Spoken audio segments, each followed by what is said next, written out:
Hey there, how's it going? A while back, I did a video where I went back and played and critiqued a game that I made for Mrs.'s 4 Game Devs Jam off the same art kit videos. And it was a lot of fun. I got asked several times if I was going to do more of these. I always planned to, but it just never really happened. So today we're going to get back in and try it out again and see if people like it. We're going to be looking at one of my very first Game Jam games. It's not my very first, but it's my first big Game Jam that I took part in. And before we jump into that, you may notice that I'm in front of a green screen, but the green screen is not active. And that's because I want to talk to you about today's sponsor, Into the AM, who just makes these awesome graphic tees and hoodies. And I really wanted to show off the one that I'm wearing, which has some green in it, but it's super sick. Look at how cool that is. I'm going to show other images of ones up on screen right now. I received 4 shirts of them. I have been wearing them non-stop. They are super comfy. They're long too, so they're the kind of shirts that when you put your arms up, they don't, lift up and show your belly if you got a belly like me. But if you're into illustration, especially retro style or space, they have so much that's just amazing work, and I'm super happy to wear it as much as I can. The prices are super reasonable, and it's definitely worth your time to check out. If you're looking for some really cool shirts, gamer related, space related, or other, they have a ton of stuff that's just right for you. Again, a huge thank you to Into the AM for sponsoring this video. There is a link in the description to check them out and definitely get some cool threads.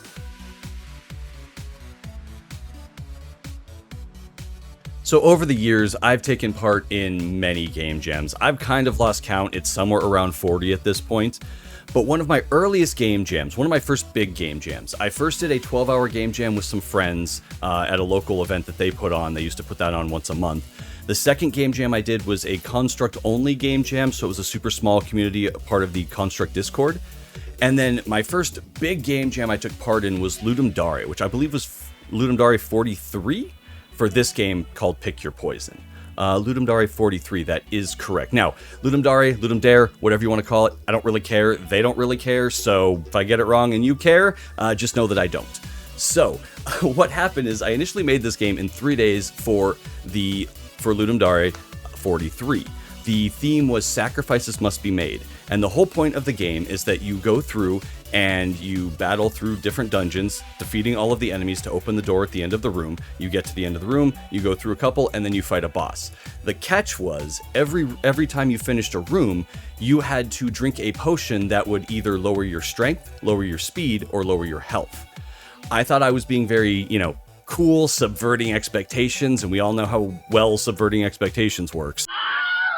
I had never seen a game where you got weaker as you go to make the game harder, and I thought that would be really neat and kitschy. We'll get into that. Not the case. Then what happened is a week or two later after Ludum Dare, there was the Optical Optimized Jam number 2, which is what you see here as this was a submission for, where you were to take a game from a previous game jam and you had a week to update it and make it better. So let's go ahead and jump into the game and we can take a look and start going over all the things I did wrong. So this is Pick Your Poison Remix. Again, this was made, I want to say this was my 3rd game jam. I had only made maybe 1 or 2 other projects prior to this. So I am still pleased with what I was able to make in the time period. But overall, the game as a whole from a design standpoint is just lacking. We got our starting menu, that's all cool. I had different controls, you could use a controller, that's great. I got some sound effects in there, that's a little off balance, I can definitely tell. But let's go ahead and dig in, right? So the idea was that I kind of took a top-down Zelda-style approach. I'm going to move myself just a little bit here. That way you can see the sacrifices made, and I'm gonna make myself a little bit smaller. You can attack in different directions. I was playing a lot of Binding of Isaac at the time, like a lot of Binding of Isaac. You have your little character that runs around, you have slimes that come and attack you, and you can attack back. It is a 4-directional attack. You can attack in certain directions, which fires out this lightning and gives you deal damage. You run through the levels, they're fairly straightforward, nothing crazy. The enemies are not super interesting either. Because definitely the one thing I will say, this level is just, it's open and bare. From an initial design standpoint, this isn't terrible. It's an easy level. You run through, you kill the things, not too bad. This was my first time I made these big levels. I changed them, just changed up colors, which is not super interesting. This door is normally locked. As soon as you defeat the last enemy, it opens up and you can leave. Now we get to pick our next skill, or we get to pick our skill that we're going to lose. So you can either be less fast, have less health overall, or have less max health, or lose some strength. To me, it just became pretty much standard you lose health. So now you'll see on this level, we have one less max health down at the bottom there on the bottom left. Originally, all of my levels were the exact same shape and layout, so one of the big things I did was I made new layouts for the player to run through. So that way they weren't running through the exact same layout every time with just different enemies, which is how the initial Jam version was. So once again, we've opened our door, and we get weaker. And eventually you get to the point where it's like, okay, do I want to...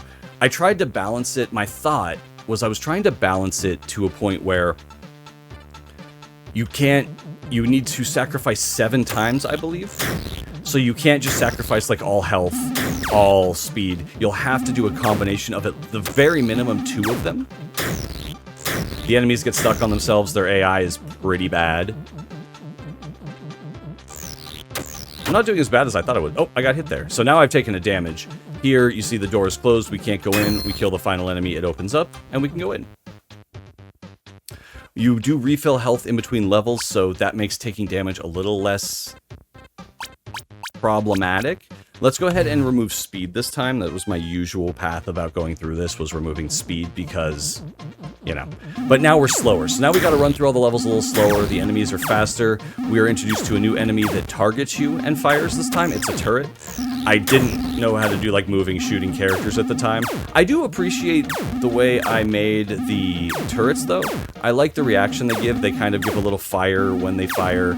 So they at least have a little bit of interest to them. Did I do screen shake well? There's a little bit of screen shake when you take a hit. You get knocked back a little bit, which is kind of cool. But overall, it just feels very inconsequential. Especially when you take damage, it just really doesn't feel that impactful. And you definitely want to make sure you sell the damage that's given to the player. This level's just kind of long. Like, really, we're going through 7 levels, and they're fairly boring. Like, playing this now, I haven't played this game somewhere around probably 2 years at this point. I don't think I've actually played this game. Let's go ahead and remove strength so we can see what it's like if somebody did remove strength. I found that I ended up just before when I was playing... See, now I'm only dealing 4 damage, whereas before it was 5. And I do think I made a good decision with the little damage numbers coming up. When you deal damage to things in games, indicating how much damage you're dealing, how well you're doing so you can understand consistency. Like these blue guys, they at least die in 4. So I know that moving forward. Unless there's a good reason not to, personally. Oh, and I took damage there. So, also, I kind of screwed up on the way the health works. This is just me not knowing how to program super well. As you see, I have no health bars left at the bottom, but I don't die until I'm empty and then take another hit. That death was kind of cool. That was something I also spent way too much time on when doing the optimized jam, was that death animation where it kind of spins around and then your lives come off in the top right. Another thing I highly suggest never doing is the 3 life system. I really don't think it's necessary, especially for a game jam game. That's a very archaic video game term or a very video game mechanic that I added in because, you know, that's how video games work, right? I was still really new to it at the time. But adding in a 3 life system where if I lose all 3 of my lives, which we'll probably see closer to the end, and that's when we're going to see rage start happening as we get weaker, I'm going to remove speed this time. But as we get weaker, as we get slower, I may take more damage, I may die more, and what happens is, if you lose all 3 lives, you start over. Which for a game jam, I do not suggest anybody ever does, because if you have to make your players start over in a game jam, that is a #1 spot where someone's going to go, oh, okay, I'm done. We need to remember that every instance we give the player to leave the game is an instance where they can. So if you're sending them all the way back to play through the exact same thing that they just played through, that's a really good reason for the player to be like, all right, I'm good, I've seen enough. And they're going to miss out on content that you have made for your game. And if you're grinding for a game jam, you don't have a lot of time to make content. So if you're wasting time making content that your players may or may not see, I don't really find that to be a good thing. Now, if you're making a full-fledged game, you're From Software and you're making all this stuff, a lot of hidden items, a lot of hidden different information, that's all great and well and good. But for a game jam, you don't have that time to do that. So why waste your time on content that your players aren't going to see? And by killing them too early and sending them out, that's going to make them really upset. All right, we're going to take away strength now, so now we're at 2 bars on each of them.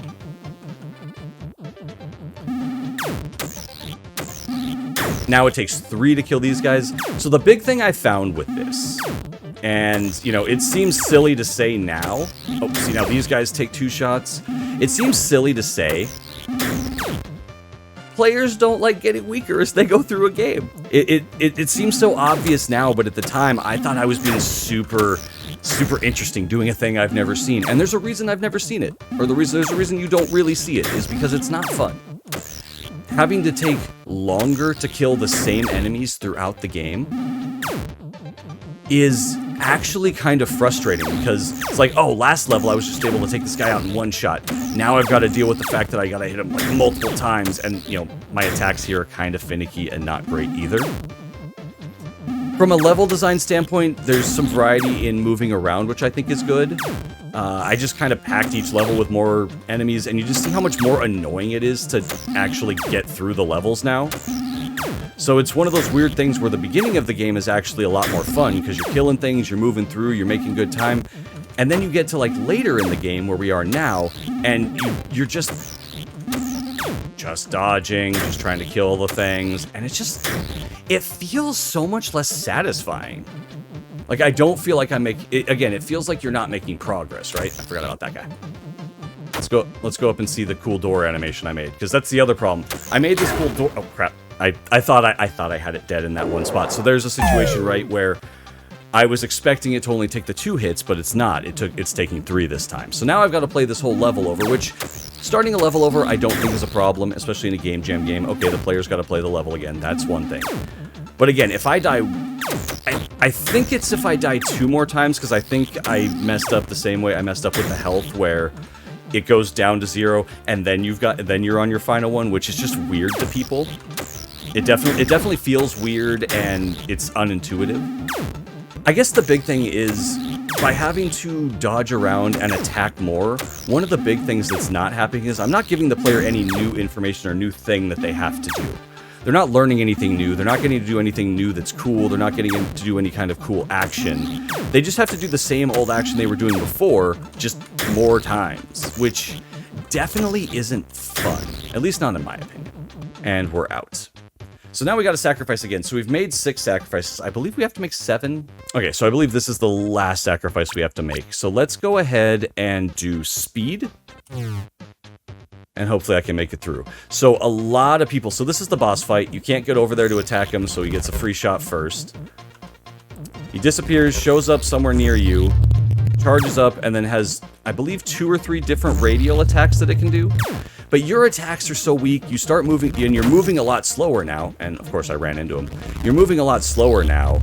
So hitting the boss is significantly harder, especially as you get weaker, which just makes this whole fight semi-anticlimactic. And again, he just pops in, attacks twice, and leaves. So I spent a lot of time on this boss fight that really isn't that engaging. Right, you can have the boss, so at least does some different attacks, but you can have a boss do a bunch of different things, but if the boss just kind of pops in, pops out, does your attack, you can't even hit him right there. I definitely should have made it so you could hit the boss there, in that situation, when they first appear, but you can't hit it when it first appears. And then, yeah, like I made this big arena, the boss doesn't really go anywhere else, so if you stay in one space, the boss doesn't move. I do think I got some cool effects on the boss. I do like the attack. I tried to make sure that it has some nice warm-up. You can see the anticipation frames that it's going to be firing. I don't sell the actual firing that much, though. It just kind of goes back and they launch. So I don't think that that's super successful. But I do think I did a good job of letting the player know, like, oh, it's coming, it's going to fire, get away. It's a consistent timing each time. Hey, I beat it. And I killed the boss, and now we won. Yay! So overall with the game, it's fine. It's not good, it's barely fun. It's functioning, at least. I will give myself credit for that.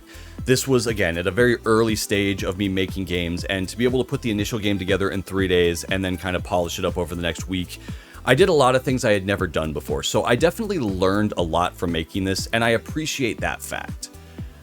From a game design standpoint, though, I definitely do not think this is a successful game, mostly because I tried to show off how clever I was as a designer, and I completely lost track of the actual player's experience.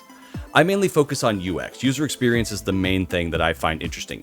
How can we interact with a game that will make us enjoy it? And I missed the mark horribly on this.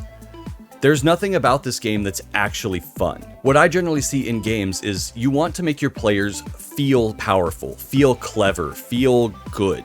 You want to make them feel like they did something cool, and then they get that story to take away from them. Like, oh, I was about to die, and then I just missed that bullet, and I was able to take out the boss.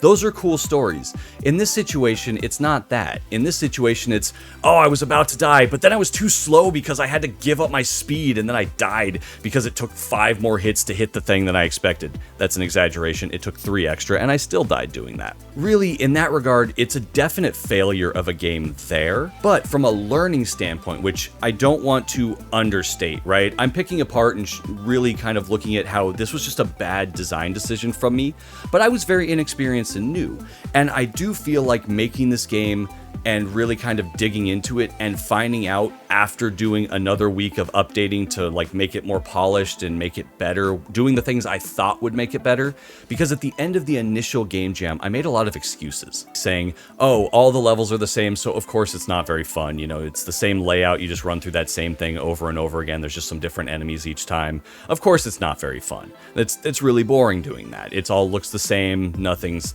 changing, and it's too long. And then I went through the process of trying to update the game and add some more polish. You die, I added a little cool effect, I changed the layouts of the levels, fixed the sound effects, fixed a lot of things like that. And after spending a week doing that, I realized, oh, this extra polish things, these were excuses I was making for a fundamentally, I shouldn't say fundamentally, for a game that just is not fun at its core. At its core, the concept of taking away abilities from your player, I don't think was a good idea. At least, it wasn't good in the way I implemented it here. I'm sure there are ways to make something like that enjoyable, but in this situation, I was not successful, at least in my opinion, and pretty much in everyone else's opinion that's talked about the game with me. And all the comments. But like I said, I'm very glad I made this game because it taught me a really hard lesson really early on. Don't try to be more clever than the design. I thought, oh, I'm doing something I've never seen before, without really thinking of why I haven't seen it before. My general approach ever since this is to make games that make the player feel like they did something cool, or are seeing something cool, or are getting away with something, or are clever. I want those moments of ah in the player. I want that like aha. I want that yes feeling. In this, you don't get that yes feeling. You just get that like ugh feeling, right? It's just frustration, which difficulty through frustration can work, but generally doesn't. And especially when we're talking about a game jam game. So I'm now going to switch a little bit over from just general game design to game design for game jams. In a game jam, you want to make a game that's quick, short, and easy to get through so that the player can see all of the cool things you made and then jump on to the next game in the jam. When players sit down to play game jam games, they sit down to play several, not just one.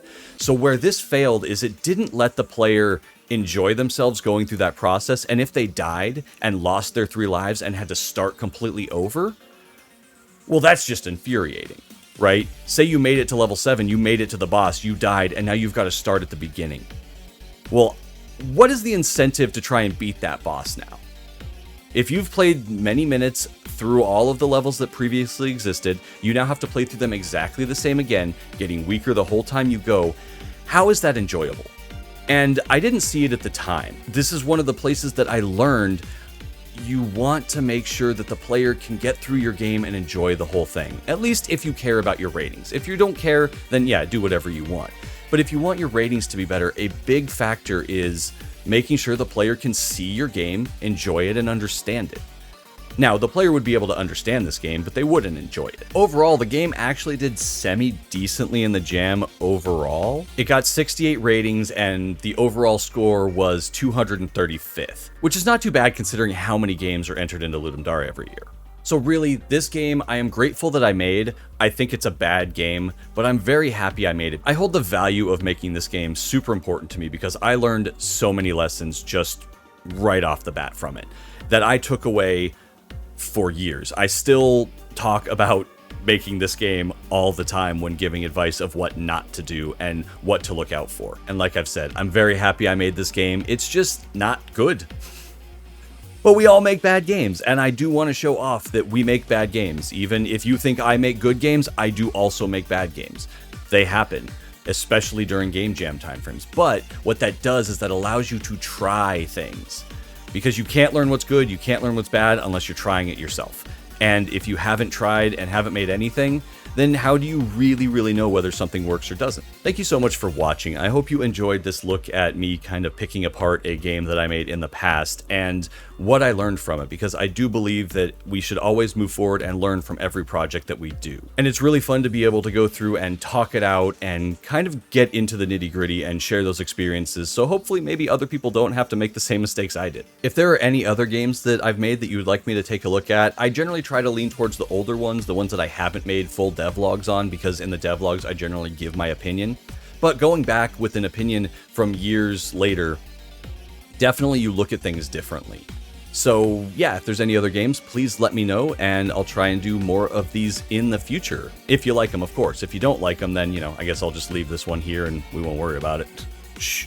And if you like the critique format, every Saturday on my live stream over at twitch.tv/Vimlark, I play community games, give feedback and critiques the same way we do here, along with all of the people in chat being able to give opinions and feedback also. It's a great time, we learn a ton, and everybody gets to see just all the cool things that people are making. So if you're around on the weekends, that's definitely something to check out. Come hang out, say hi, I'd love to talk to you. And if you want to see more videos like this and other Game Jam devlogs, make sure to hit the subscribe button as well as the bell to be notified when new videos are released. My schedule's a little erratic right now that I'm back to work. I'm just trying to find a new balance in my life and schedule, but I'm trying to get more stuff out, so be sure to see those when they come out. This was a lot of fun, and I hope you enjoyed it. I'd like to give a shout out to my Patreon supporters who help keep making these videos possible, especially my top tier patrons like Anami Mouse, Baron Earth, See Thee Mess, Edmark Games, Grim Mountain Games, Nightfall, Motzi Makes, Nazar Salim, Pixelator Gadsy, Salty Pretzel, Soapy Gnome, Some Dude, Straight Up Gruntled, Warren Stephen Rose, and Yagerbs. You're all awesome people, and I truly appreciate the continued support. Thank you so much. Also, be sure to go check out the sponsor of this video, Into the AM, and get some sick shirts like this one. Seriously, look how cool this is again. It's so good. Along with the Smash TV one, I can highly recommend. I've been wearing that one a whole bunch, and yeah, it's just so good. Check them out, please. Link is down in the description. And with that, thank you so much for watching. I hope you have a good day or evening wherever you are. Please stay safe, stay healthy, and be kind to one another. And I'll talk to you the next time. Have a good one. Later.